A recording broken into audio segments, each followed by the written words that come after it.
Thanks for having me. It's a real pleasure. So let's start off by saying, first of all, the maximum anyone can ever achieve is their ambition.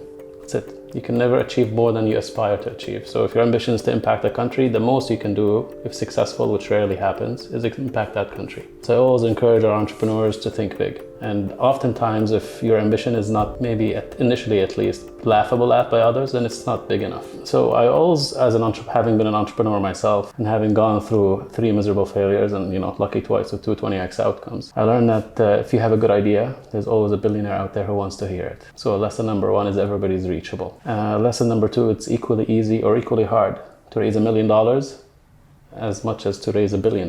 You just have to convince someone. So that being said, usually, or in my experience, what has helped me a lot is focus on business opportunities that solve a personal need. My cell phone bill used to be too high, so I decided I wanted to start a cell phone operator. That's how it all started. Following that, in Canada, I became known to the regulator, Industry Canada. So the next time they had new spectrum licenses up for auction, I was on their mailing list. And that's how I became the national exclusive provider for providing in-flight internet across Canada, which means any airplane flying over Canada by law has to get its connectivity from yours truly. That's what I say, stay true to yourself. And that's always said, if you love what you do, you never work a single day in your life. And by the way, in every single startup, including this one, Transform VC, though it's a venture fund, it is also a startup. On day number 1, I had no idea what I was doing, but I just applied myself. So long as you got that determination and the hard work, anyone can get their goals. So we always say, as soon as anyone innovates and shows some commercial success, there's going to be 100 copycats out there. That's why we look for startups that exhibit strong defensibility.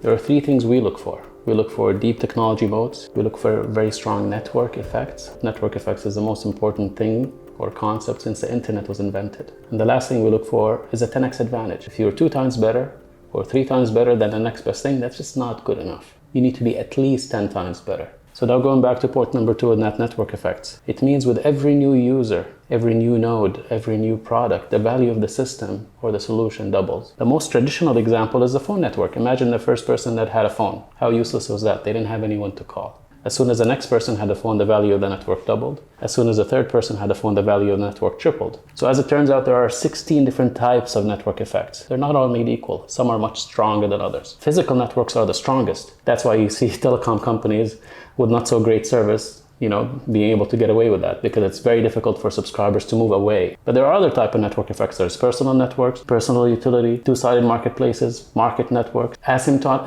Uber has a network effect. It's called the asymptotic network effect. Think of this. When Uber first started, every new car on the network meant instead of waiting 20 minutes, you're waiting 5 minutes. Hallelujah, the value of the network is growing exponentially with every new car. Today, however, every new car in the system means instead of waiting 5 minutes, you're waiting 4 minutes. So the value of the network is no longer exponentially growing, rather it's asymptotically growing. So there are 7 other type of network effects that are stronger than Uber's. We are students of this field. And why is it so important? Like I said, if you want to have escape velocity, if you want to build the next Google or Uber or Airbnb, if you want to win all or most of a market, you need to have that escape velocity. You need to have that compounding defensibility. I can't underscore this enough. Something that makes you stronger as time goes on. Because cost of customer acquisition, what it costs you to get a customer, never stays the same.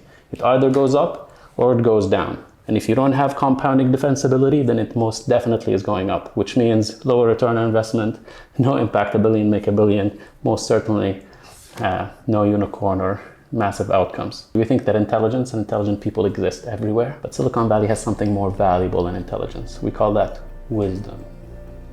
The intersection between experience and intelligence. And we believe there's no other place on earth that has created more societal impact using technology than Silicon Valley. We're basically democratizing access to Silicon Valley for entrepreneurs and for investors. We help entrepreneurs to crack Silicon Valley open in weeks instead of years on their own.